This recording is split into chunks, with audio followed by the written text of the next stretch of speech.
Thanks for tuning in today. Today I'm going to talk about my settings. I'm going to show how I set up my camera, the A7V, for wildlife. This is purely just for wildlife. I'm going to try and stick to the stills today. I will go over video in a very quick part because there's settings there that I come across, but I will make a complete new video on how I do my own video settings within this camera. So today we're just looking at stills and wildlife, birds, mammals, even insects.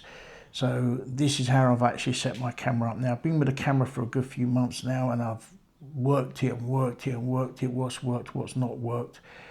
And sometimes some of these settings you've got to actually try out yourselves, but I will go through each one, what I do, and even the custom buttons that I actually use on my camera. So let's get started to it. So the first tab is the main tab, which obviously shows you all the info of your focusing, exposure, your card number, your resolutions, your speed, your shutter speed. So this is quite a nice one. The main tab is really good. I use it quite a lot. So we go over to the very first tab, which is image quality. If we come over to the JPEG side, I always choose JPEG. A lot of people like the HIF 422, but I don't really shoot on those, so I just keep this to JPEG. The image quality settings I set to RAW. So you have RAW there, so if you click in again, you can see you've got all these different types of RAW files and JPEGs and RAWs. I like just to shoot single RAW. And again, the raw type here is compressed. The lossless, I cannot see any difference, to be honest. And the high quality compressed, again, it's basically what your card can handle and what your computer can handle. But to keep things simple, just raw compress is fine. And we can just go over and press OK. Aspect ratio 3.2. I have got this all set up differently from my video, where my video is actually set up to 16.9 widescreen, but for stills 3.2. The file format for the video, like I said, I go through this quickly, but I will be doing a dedicated one purely on video, but I'll explain quickly here. I use the high standard. By using high standard, I can only use the 50 or 60 or 100 or 120 frames. I can't use the 24 or 25. You need to be in this, the S4K for this one. Now you've got to remember, these video is actually down sampled from 7K, so it's really good. The video on this is really, really good if used properly, which I'll go over again later on. But I use the high standard 4K, which I quite find suits my work. If we go into the movie settings, we can see that I'm only getting 50p and 100p, and that's because I'm in the high standard. I'll only use 25p. We stick this to PAL. I only use 25p if I'm shooting in very low light, like badgers or pie mines. Then I would change it over to standard 4K. But I like shooting 50p, gives me a lot of options to slow it down. And there is and there isn't a crop on 50p, 60p. We'll come to that in a second, but there's definitely a crop on the 100p, 120p in NTSC. So we stick with PAL for 100, but there is a crop. I think it's a 1.5 crop on this one. Record settings, go for the best. If your card can handle it, go for the best. 422 10-bit gives you more color depth. So we come back out of there. APS-C or Super 35mm I keep off. I don't want to crop in on my images. I want to use the full sensor, which is a full frame. I don't want to crop that into an APS-C. It will give you that extra 1.6, but you're losing a bit of light as well. So I normally never even touch that, to be honest. High ISO noise reduction I keep off. Color space is a Dolby RGB. You do have sRGB, but RGB will give you more colors to play with when editing. Lens compensation. Now, I always keep this to auto. You can go into this low or off. I keep it to auto, and the only one I really turn off is the distortion. And the reason for this is because it can slow your camera down. And I've noticed that when I was last using it on a couple of wildlife images, that this distortion compensation was on. And the camera slowed down, and then digging and digging and digging, and I worked out it's the distortion compensation that can slow the camera down at times. So I keep that off, and I can, if anything, I can actually put that right in Lightroom. Obviously, this is your format, record media settings, recovery images. Obviously, we don't need to go into those. They're standard. They tell you what it is what it is. All the file formats I keep out of here. But even though I will go back to this, create new folder, no. Copyright info, yes. I've got all my copyright info into this. I've got my name, I can go into there, there's my name. So it is good to put all your names on your images, to be honest, especially in this day and age. Because we're still in here, recovery. I use this quite a lot if I want to save any of my settings. I can then save that to 1, 2 or 3. So if I'm doing any different changes in the camera and I want to quickly go into it, then I will set this camera set menu to 1, 2 or 3. This is the memory recall slot. Yeah, so you can recall it back from a card. If you want to put a card in, you can copy from camera to camera, and it basically gives you the slot to choose, which is normally slot 1. Right, drive mode, continuing shooting, wildlife, 9 times out of 10, 99.99, you're on continuous shoot. Drive mode limiter. Now, I shoot with all these, so I never turn any of these off. Yeah, right, except for the continuous bracketing. I always turn that off, just in case if I want to do a bit of landscape, but the rest of it, I always keep on.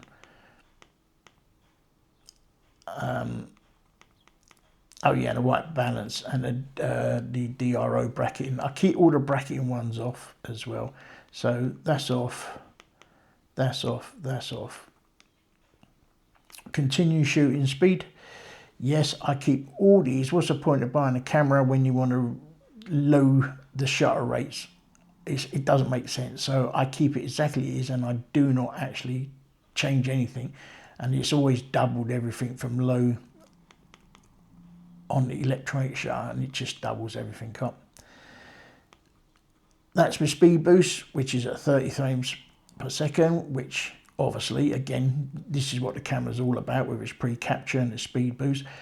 I don't bother with a speed boost button for the simple reason is that I'm always on 30 frames. So it makes no difference if I need a speed boost button or not. I just keep it to 30. Don't worry about assigning a button for a speed boost. If I had the A9 III, then yes, or the A1, well, not even the A1 Mark II, but I think the only time you really want to do that is on the A9 III. Pre-capture setting, this works very well with the 30 frames and the pre-capture. This works very well. Now, obviously, I've assigned a button to this, which I'll show you later on. Pre-capture is off at the moment. My pre-capture is at 5. I normally use 4 or 5, which would give me 10 frames. Yeah, so 10 frames before I actually take the photographs by pushing the button halfway down. I can see it on the left hand side rolling, rolling, rolling, and then as soon as anything happens, I can then push it all the way down. Now, you're getting 30 frames with pre-capture. If you take that down to 15 frames, or even 0.4 would give you literally 10 frames, which is ample in my eyes. And again, it does depend on what card you use. There's no point buying a camera like this that can do this and you've got a cheap ESD or an A card in. So card is the way forward. Put more money into your card, then you get more out of the camera. I've got my pre-capture start trigger to both. You can put it shutter halfway or both. Now what I mean by both is back button focus as well, and the shutter. I use both, which I will show you in a second and the reason why. So I'll put that to both. Bracketing setting, now we can go into bracketing, but like I said, this is just for wildlife, not landscapes. Interval shooting, we're not doing time lapse, so we can leave that there. Noise shooting settings, noise reduction off. Yeah, so just leave it off. Shooting for HDR settings, off again. Don't even need those, keep them off. Right, so now we're in shutter type. Silent mode setting, we're on silent mode is off. We're on electronic shutter. Shoot start display, I keep off. Release without lens, I disable this. Now, there may be a time that you need to enable this. And the reason for that is if you've got an old lens that the camera can't read, it's because it can't read the lens itself that it thinks that there is nothing on the front of the camera. Normally this happens with very old lenses. So if you want to use that old lens, then just enable this. I've got a couple of old lenses that if I have this disabled, it doesn't recognize it. It thinks there's nothing on the camera. So with this disabled, that's fine. It's not going to release the camera. But if you do put an old lens on and it's not releasing, the shutter's not going, go into this setting and enable it. Then it will realize, it doesn't know it's got a lens on, but you've just said to it, take a picture anyway. You think I don't have a lens, but I do have one. So if you don't have, if you have an old lens and it's not taking a picture, just enable that settings. Release without card, disable that. I don't want to carry on shooting pictures and my card's full or there's no card in it. Anti-flicker setting, I always turn this off. Again, if I was going to use anything where it's to do with anti-flicker or shooting, then I would use mechanical shutter. I wouldn't use the electronic. Steady shots, these are all off because the camera is off at the moment where it comes to this, but I normally keep my steady shot on the camera and it's on auto. I always leave it to auto. Sorry. Zoom range, I do have optical zoom and power zoom connected, but we'll go through that again soon. I'll show you how that works. This does depend on what lens you use as well. These are all the custom key zones. This is for video as well. So speed, for fixed speed, yeah, right, from standby, I zoom in and out at 5. You can fast it or slow it down, but I always go for 5. And again, on recording, I go for 5. It makes it, this is purely for video. This will make it nice and zoom. Even with remote zooming, with your remote, you can actually do exactly the same. So they're all set. With this one, I'll keep it on 3, just a little bit more when I've got a remote on. Grid line display I've got on. It's on rule of thirds. Live view display set. Now, you need to have live view display set on. Yeah, you need this on because you need to see what your exposure is live. If your exposure is not working live as you turn a dial, it's because this is off. So put live view display, set that to on. The only time you should really turn that off is if you're using flash. So use live view display and set that to on, then you'll see the exposure change within the camera as you change it. Exposure setting only, and I'll put frame rate low limiter on. Aspect markers are off. Aspect marker type 4.3 obviously, and then select memo shots. I don't bother with that at all. So bulb, again, landscape, we don't bother with those. ISO is set to auto. ISO range limiter, just straight out camera what it is. Exposure compensation is at 0, because that's what it is on the camera at the moment, and then the steps is there. Now exposure, can change the exposure within the camera setting for the metering. Now with this camera, I've worked out after a long period of 3 days that it's actually slightly underexposing on the multi and the center. So what I do is I can actually go into these and increase what I feel the camera is lacking with its metering. Now, I have done a lot of tests on this, and even when I was doing the hobbies, and I found that my shots and my Instagram and my zebras was not matching my exposure that I was seeing. So coming into this allows me to match it. With the multi, I could even take that to 2.6. That's not steps. I think that's just in steps, not as in exposure. So I did notice that mine was underexposing slightly, and my zebras, which I'll come to in a moment, didn't match what my metering was telling me, and I was getting a bit frustrated knowing that this white bird should be white, not grey, because it's underexposed, and I could not work out why. And it's all to do with the metering. Now, not every camera will have this issue, but it's there just in case. So that's my setup on those ones there. So play around with it, but remember, don't touch it if you don't know what you're doing, because sometimes you touch things and you can't remember where it was.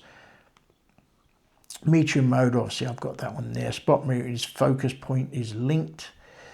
Auto exposure lock with shutter, nope, that's off. Turn that off.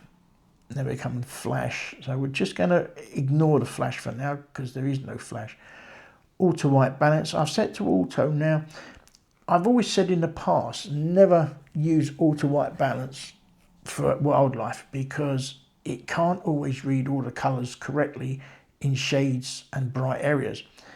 But on this camera, it's got a new sensor, as in a new AI sensor, and it looks at the auto white balance, and I found it to be very, very accurate. So I'm finding myself more now working with auto white balance than anything else.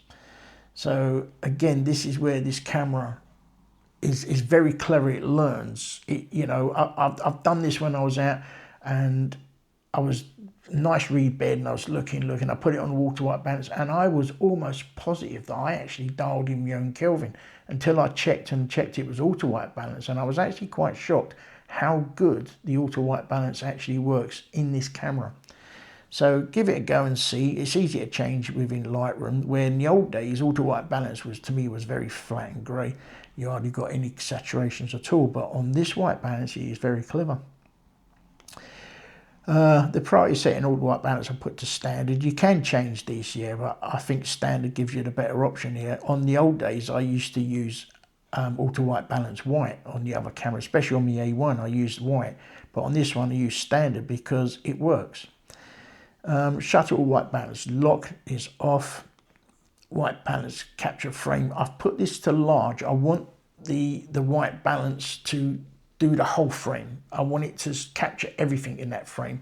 So set that to large. You can have it medium small, but set it to large. Optimizer, turn off.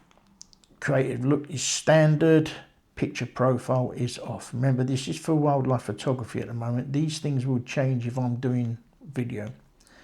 Zebra displays is on. My custom level for zebras is lower limit at 109. My A1 is actually 107, but on this lower limit it's 109, and the reason for that is because I'm shooting raw. Okay, now when you want to shoot anything here, that really is JPEGs. I've worked out that these really are for JPEGs. If you're going to shoot raw, you need to up it more, yeah, and then shoot what I said here. C1, go into your low limit. You don't want standard range, just go into low limit 109, between 107 and 109. Give that a go. Zebras are very good, yeah, and I've got that down to a fine art with my camera because I find it works absolute brilliant, especially if you've got a bird in the sky and you want to see what the exposure, especially if it's a white bird like a seagull or a swan. You use your zebras to get the right exposure, and I found that using that at 107 or 109 gives you the right exposure. Priority set to autofocus, standard and continuous, or single and continuous. I've put both of these to release. That way it gives you the full 30 frames without any hesitation. Just keep them both on release. The lock on, the focus is so good that you haven't got to worry about lock on first, or if you go into this one, yeah, autofocus, you want it to autofocus before it leaves. No, the tracking is so good. So just put those to release and get the full speed out of the camera. This autofocus live for crossing, yeah, right?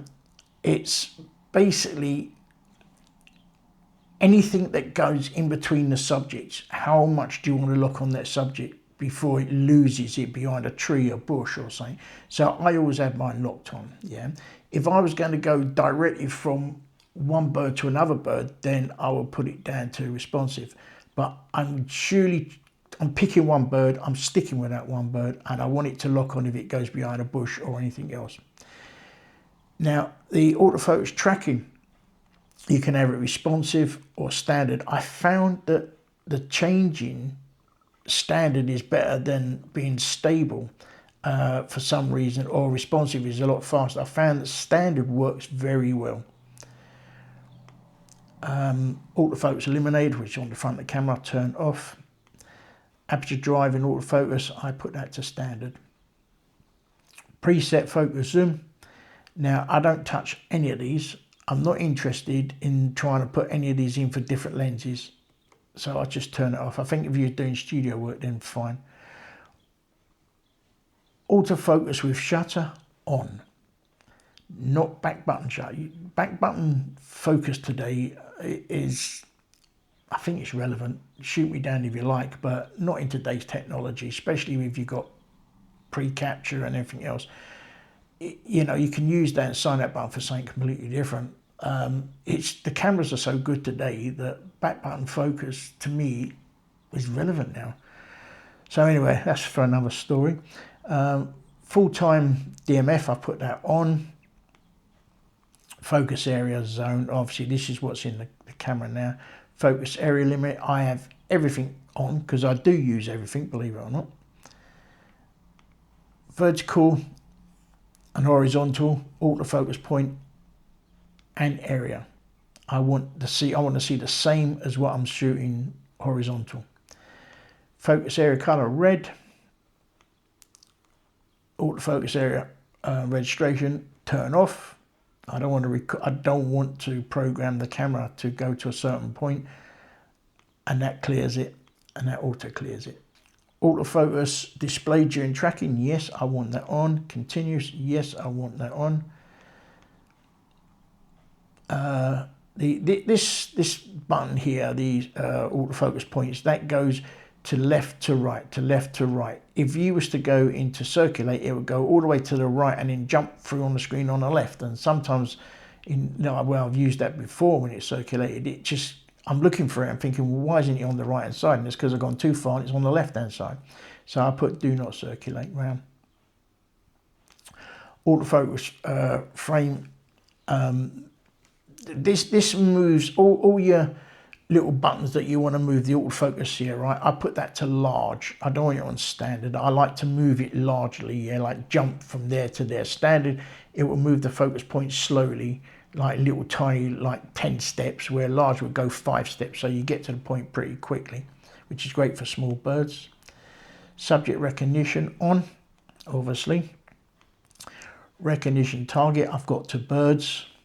Now, you can choose all your animals great and all this, and you can choose which one you want. Even in animal and birds, you can actually choose, you want bird over animal or animal over bird. I just like to choose whether it's animal or bird. And if you can look slowly on the right hand side, you can see an arrow. Now, this arrow on the right hand side takes you into another folder. Now, this folder is very, very important. Even though you've set your camera up to do things, lock on and all this, this is per subject now, okay? So, and the top one, track and shift range, that to me is the most important setting within this camera. And I'll explain why. And a lot of people misunderstand this. So track and shift range, you've got wide and you've got narrow and you've got standard. When you get it default, it's on standard. Now what this does, now I've got to try and explain this so it doesn't sound complicated. If you look at your focus point, let's just say you've got wide or you've got small, or whatever focus point you want at distance to see a bird coming. how far outside that box, your focus box, do you want your subject to be recognized, and for those focus points to jump to that subject? Yeah, so wide will give you a wider area for it to jump onto that subject. It knows it's looking for a bird, how wide outside that box you want it to jump to. When it's on narrow, it means you've narrowed it down, yeah, right, into a smaller area. So let's just say, well, this is where I was doing my hobbies. I was on narrow, and I had to more or less make sure that bird was within that box before it tracked. Yeah. On wide, it will start tracking outside that box until it's in the box, and it will still carry on. It locks on. It literally jumps to the bird, and then your focus point jumps to where it is because you've got it outside the focus box. So when I was doing bitterns and it was flying towards me, I was on narrow, and for some reason I was hitting the reed bed. It was not picking up the bird, and I was scratching my head thinking, right, why isn't this not working? And that's because it was on narrow. Now, I went to wide and it locked on instantly. Even though it saw a tree, as soon as it saw the bird, poof, it was on the bird. Yeah, so play around with this. See what it is. Standard is pretty good, but it can jump to a bush or a tree, even though you got a bird. But wide, I would say, if you want birds in flight and it's an individual bird, yeah, right, then I would go to narrow, because you don't want it to jump onto another bird that you want to get. But I have found, even though that makes sense, that the wide works better, to be honest. Yeah, once you've got your focus point on and it jumps to it, it locks on. So let's just keep that to wide for now. I hope that makes sense what I'm trying to say. Wide if you want a wider area for it to jump to look for that bird. Narrow, a narrow area for it to jump to. Okay, so if we go back to this, then the tracking persistence is on locked on, number 5. I have now gone wide. I'm looking for it. I found it. I want it to lock on. Recognition sensitivity 5, high. I want it to recognize what I'm looking for. I want it on high. Okay, now I've gone for eye, head and body. You can say eye and head, which I did start off with the eye and head, but I was missing my shots, especially if the bird was coming at a funny angle. Then it jumped off. It didn't know what it was looking at. So it would go, basically how it works, it would go body, head, eye. It's the other way. I wouldn't say when you're actually tracking, it will find the body first, then the head, then the eye. So in the real world, that should be round the other way. It doesn't find the eye first or the head or the body. It finds it the other way around. But you've got all three that it will recognize. If it doesn't find the eye, it will find the body. If it doesn't find the body, it will find the head, or vice versa. So to me, that's the best one now. This one here is what you can turn on and off. I just have them all on. And then I'll go back into there, because when you go into animal, you can then change. Now, I've gone into narrow for animal, because an animal is not going to be flying in the sky. It's going to be walking around in trees and bushes and grasslands. So I've got everything else locked on, sat the same as the birds in flight. But I've actually got this narrow. So if, let's just say there's, I don't know, 5 sheep. I want to focus on 1 sheep. Yeah, then I've got it on narrow. Okay, so I always keep that one on narrow when it comes to animals. The other subjects I've not got round to yet, but I will do. All these is what you want it to recognise, so you can turn all these off, what you don't want. So just leave that as it is. The eye recognition, left or right, put it to auto. Subject recognition, frame display, yes. Have this activated, because this will show you all the boxes around the subject. Long box for the body, the head, the eye. So I would keep that on. Face memory, I don't bother with that. I'm not doing people.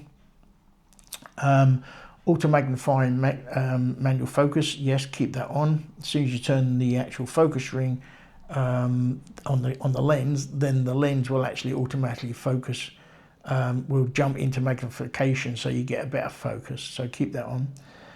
Focus magnifier, that's what that is, yeah. So nice little, you can change the shape or whatever you want to do. Focus magnification time, no limit, so zoom in, zoom out, it's entirely up to you. So I've gone with 1 point. Autofocus in magnification, keep on. Peaking display, at the moment I've got it off, but my peaking levels are on high. Peaking colors are red. Again, going back to the peaking, I use this when I'm basically using manual focus. I'm going to come away from the play area because there's not very much there that I actually change. I only change one, and that is I don't want to group my images. I only want to have it individual, so I don't group them. Now we're in the yellow tag, the yellow case tag. I will go through these a little bit slower, and you can copy my settings if you want, but you don't have to if you don't want to. It's entirely up to you, but this is just to show how I set up all my functions on my camera. This may take a little bit of time, but you may get something out of this. Okay, so the first page, obviously English, date, time, NTSC or PAL, we're PAL in this region, NTSC if you're in America. So stick to PAL, reset settings, save load settings. You can save and load it to your card and then give it to another camera, as long as it's the same camera. And custom key dial set. So I'll go into this one so you can see exactly what I've got mine set to. Okay, so now we're on the rear of the camera.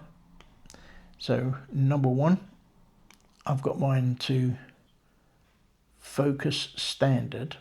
Yeah, it says focus standard, but it's the joystick, yeah. It allows me to move the joystick all over the place. Number two, with there the center button, that's not set. Number three, that is set what it is, which is the drive mode, is already on there. Number four is set to what it is, the ISO, which is on the ring already. And number four, I've got number five, I've got to metering mode. Okay, so I can actually push number five down and my metering will come up, which is just the wheel. It's the wheel itself. Just push the wheel in, which is the opposite way to the display. Then push the display in, your display will come up. Push the wheel down, and then the metering mode will come down. Come up all your different metering. So we've got this one. Then on the top, the movie shoot button is number one, okay, which it already is. And then number two, I've got metering mode again. Now, why have two buttons metering? Well, if I need to get quickly and the camera's a little bit higher than me, then I can just push my wheel down to the metering, so I don't have to try and put my hand up looking for C2 button, which is on the top. So I always find the metering mode best to have it in two locations on that one. The lens I do not set to anything, absolutely nothing. I don't need it. I'll let the camera do everything. The lens can be an issue if you're holding it and you push a button in and it's locked on something. So I always put that not set. Okay, so basically it's deleted, so it doesn't work. And if we look at this where we got the dial wheel separate M mode and other modes, no, I want it to be exactly the same. Okay, if you was to click this, then it means you could do individual in manual mode and other mode, and then you'll confuse yourself. So just make sure that box is unticked and then select what you want. Now number one, which is the wheel at the front, and the wheel at the front I've set to exposure compensation. Okay, so this is my exposure compensation, not the actual wheel at the back. Number three, I don't set that to exposure compensation. I actually set the wheel number one at the front, and the reason for that is I use my shutter button to do mostly everything, and it's so close to my finger to move the exposure on the fly while I'm doing like birds in flight. I can use the exposure pretty quick. Number two, I've got shutter speed in manual. So you just go into this one and you put AV, TV in manual mode. So that will be in all modes. So it's shutter speed there. Number three is aperture. Okay, so I've got number 3 at the top. So number 3 is aperture. So I've got number 2, shutter speed, number 3, aperture. They're right next to each other. My thumb can turn each one at a time when I'm in manual mode. Number 4 is also in aperture. Again, just like if I can't see the top wheel and my camera's higher than me, then I can turn that wheel there. Now this is sometimes when you're using doing landscapes. Number 1, I've got focus area. Now that allows me to actually focus, use all my different focusing points. I push that in, I can change all my different focus areas there. Number 2, I've now got this set like the back button focus, but it's not anymore. It's now tracking on and autofocus on. So basically, if I've got one focus system on my shutter button and it's say zone wide and it's single spot or wherever it is, and I want tracking instantly, I could just then push the AF on button straight away and it goes into tracking mode. So I don't have to turn the different modes around. By the time I've done that, the bird's gone. So I can choose one from my shutter button, which I choose manually, and then the autofocus on button, which is a back button focus, is then set to tracking on. So when I push that in, I get the square box tracking all over the place, and when I don't need it, I could just let go of my finger and then carry on shooting with the shutter button. So you can use the two together.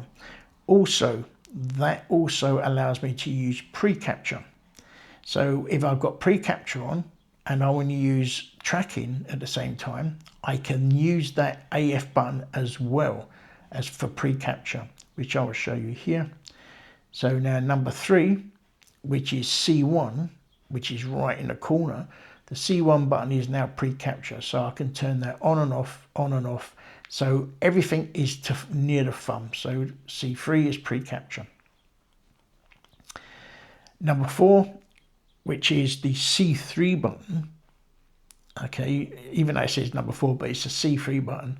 That's actually for autofocus and manual focus. And that's select toggle. So the reason for that is I don't want to touch my lens, or I can't put my hands out if I'm in a hide. I can actually just push C3 and it will say manual focus on the back of the screen. And then, but if I turn the camera off and on or pre-focus, it will go back to autofocus.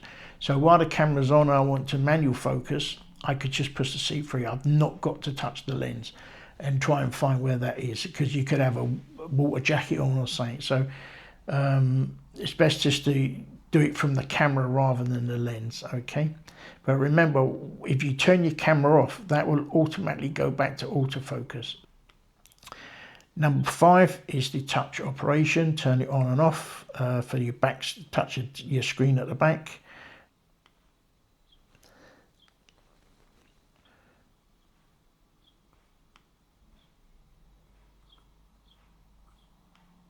Just double checking, make sure we've got everything and I ain't changed nothing.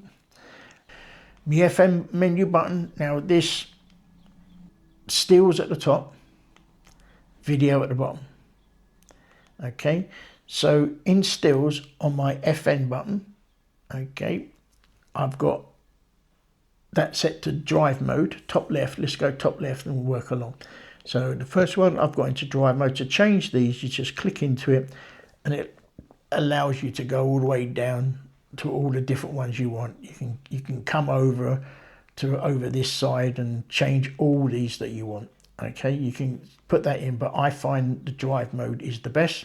Saves me looking at the back of the camera and just do it from there. Pre-capture on and off. Steady shot. Obviously, if I'm going to shoot high speeds and handheld and I'm over, say, 2000s or 2000s of a second, I want to turn my image stabilizer off. Okay, so I'll turn that off from there, or the lens. If I'm on a tripod, I could turn that on and off. Subject recognition. ISO, my peaking, so I use my peaking if I want to fine tune my focusing and I want the reds to display. Underneath there is my zebras. I can turn that on and off. Okay, so that's the zebras. Focus area, autofocus tracking, speed change, autofocus crossing change. Crossing means going behind a post or a tree. Okay, these two I do play around with quite a lot. And then I've got shutter type, which can be for mechanical or shutter. In case I do need to go to mechanical and I'm shooting at night time, I'm doing badges or pie mines, and I don't want no flickering, I can actually go into the mechanical shutter there. And then I've got white balance set there. In video mode, as you can see, I go down quickly. I've got picture profile, autofocus tracking speed, again image stabilization, frames per second. Then I use my LUTs. This is why I want to do the video separately, because I do use S-Log3 and I do use the LUTs. But in the new A7V, they've made it so simple that it takes away a hell of a lot of hassle, and I just love it. And you got the follow menu for the zebras there. It's following the camera function there. Now, subject shift sensitivity, that means shifting from one subject to another. It could be pull focus from a tree to a river or something like that. I can change the sensitivity of this one. ISO, peaking and white balance, which is exactly the same. That's the play function one. Display screen, let's go into display screen. Now we've got monitor. Now these I want to see all the information. I don't want to see no information. I want to see it all.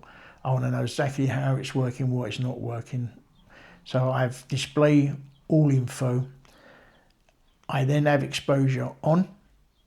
I don't bother with exposure timeout because I don't want it to go off for now. I want it on all the time. I want to see my exposure. I don't want a clean screen. I want to see why am I overexposing, why I'm not underexposing. Yeah, so that's on. Then I have everything here. I don't use this back screen at all, so for the viewfinder, so I turn that off, and monitor off as well.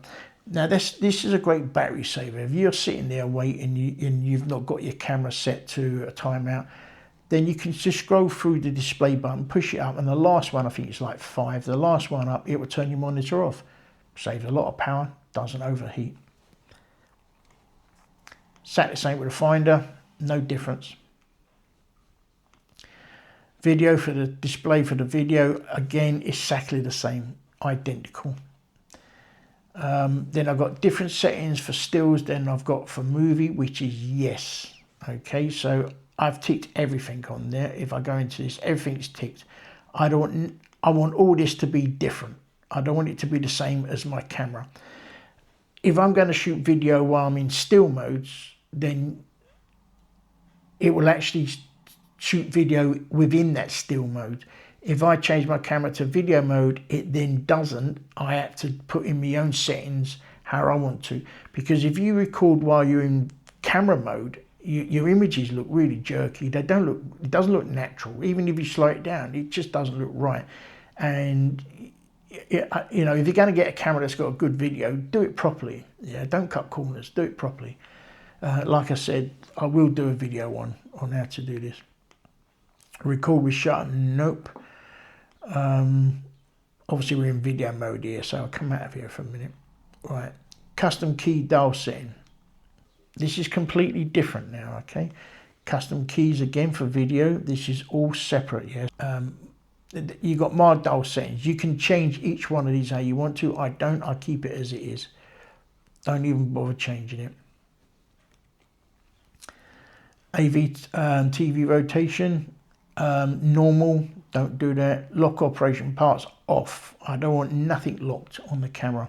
You'll be looking for whatever else you've turned on. Touch operation is off at the moment, and that's because my C4 button, which is the trash can, that actually turns it on and off. Touch panel, I've got touchpad only. I don't want anything else other than touchpad only. I just want to touch the pad if I'm going to use it to focus on something. Yeah. Touchpad panel setting, shooting screen.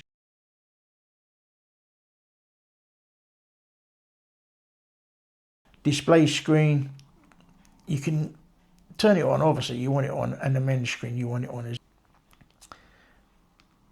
Touchpad setting, vertical on. Touch position mode, yeah, have it on absolute position, yeah, just keep that there, that works best. and then operation area, touch sensitivity. I on this one, for some reason, I've had to put it to sensitivity, to sensitive, because the standard one, I was tapping and tapping and thinking, what the hell, nothing's happening. And I was trying to swipe up, nothing was happening. And that's because of that there. Screen reader, right? If you put, I've just put that, you can have that on, yeah, screen reader high, right? See, right.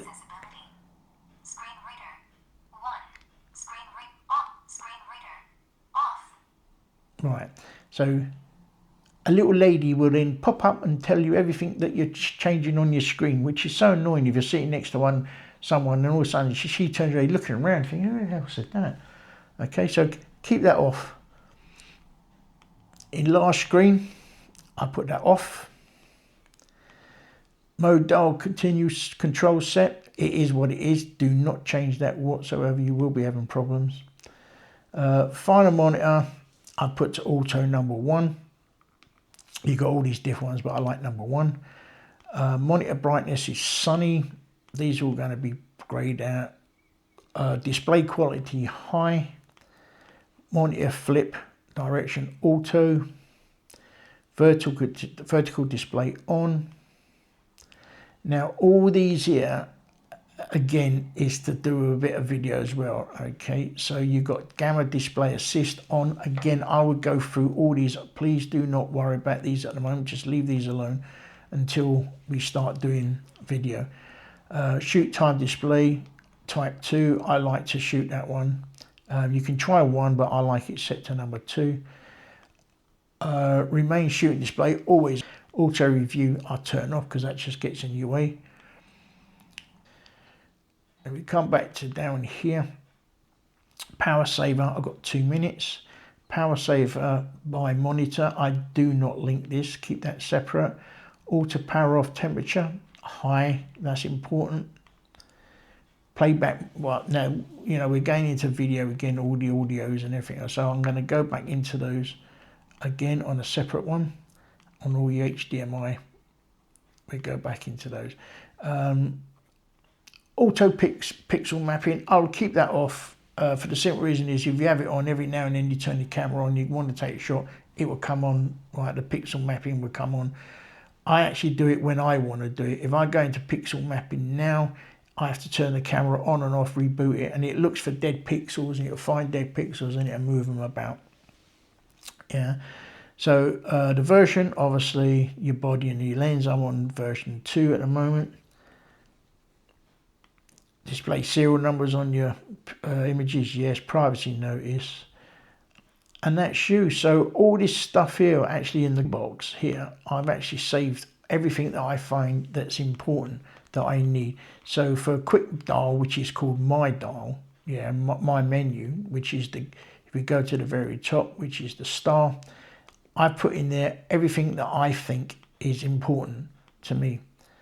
Okay, now, like I said, we've not gone into video as much, but the 4K angle of view priority, if you look at 4K angle of view priority, it's on and off. Now, when you're in video mode, it will shoot 60 frames or 50 frames per second without crop. So that needs to be on. If you turn that off, what happens is it will crop in a bit and then it will add noise reduction to your video mode.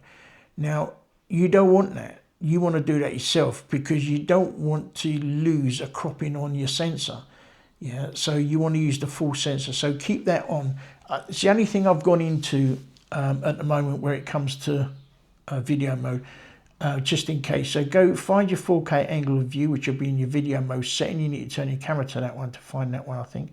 And then that way you won't crop in on your 4K. Now, when you use this 4K angle of view priority, yeah, when you've got it on, it downsamples from 7K. 7K to 4K. It's going to be very, very sharp, very clean. When you put that on, it wants to do noise reduction. It downsamples from 6K. Okay, it's still sharp, still everything else, but I want the full frame. I want more light. Yeah, okay, so that's all what that means, 4K angle of view. So keep it on, you're getting full frame 60 or full frame 50. Turn it off and you don't. So a lot of people online saying, oh, it doesn't have, it's cropped in at 4K 50 or 4K 60. Yeah, that's because you've not changed the setting. That is all it is. It's just that one setting there, okay? So keep that on. So I'm going to wrap this up now. I think I've covered everything. I'm going to double check just to make sure that we've gone through all this, which we have. Actually, what I'll do is I'll go to the top and then I'll take it nice and slowly so you can have a look at frame by frame. And then you can pause it whenever you want to change whatever you want.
This one here in the playback menu option, display as group. Turn that off. You can have it as group if you want, but you could, if you have that on, it shoots, like if you're shooting, it has it in different groups and it will show you group. And sometimes you go to delete one individual and you haven't, you've actually deleted everything in that group. So for safety's sake, I'll always have this display as group as off, okay? Display rotation auto.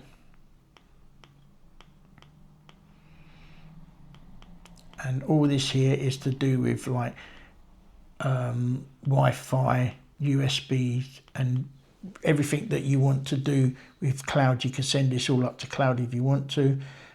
Also, this is where you turn on your remote control, your Bluetooth function. My Bluetooth is on, but when I finish this, I turn airplane mode on, so that your battery's not running out looking for Bluetooth function all the time, because it's constantly looking for Wi-Fi, constantly looking for Bluetooth. Okay, so you can see Bluetooth on, Bluetooth remote is on, yeah, so you need these on first and then you pair. Okay, so if you've got a remote control, you turn your Bluetooth on, Bluetooth remote on, and then look for the pair for your remote, yeah. Okay, so you do it in that order first. But if I'm not using my remote, I will put this on airplane mode and then my battery will last a hell of a lot longer.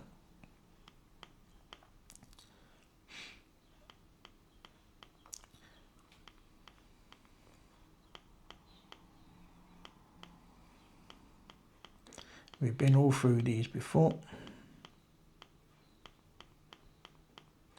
Now, if I've missed anything here, I apologise. There's a lot of settings within this camera and a hell of a lot to go through, but this is basically purely for wildlife. If you want any more information, please do email me and I'll be happy to get back to you. Now, one thing I will say, this is all free. Not like some others, they charge you. This is not, this is free, okay? I can't believe people charge you to see their settings, but there you go. But anyway, thanks for watching. I hope you enjoyed the video and I hope this helps you out. If you get stuck, please don't hesitate just to email me and I'm always happy to help no matter what. Thank you very much.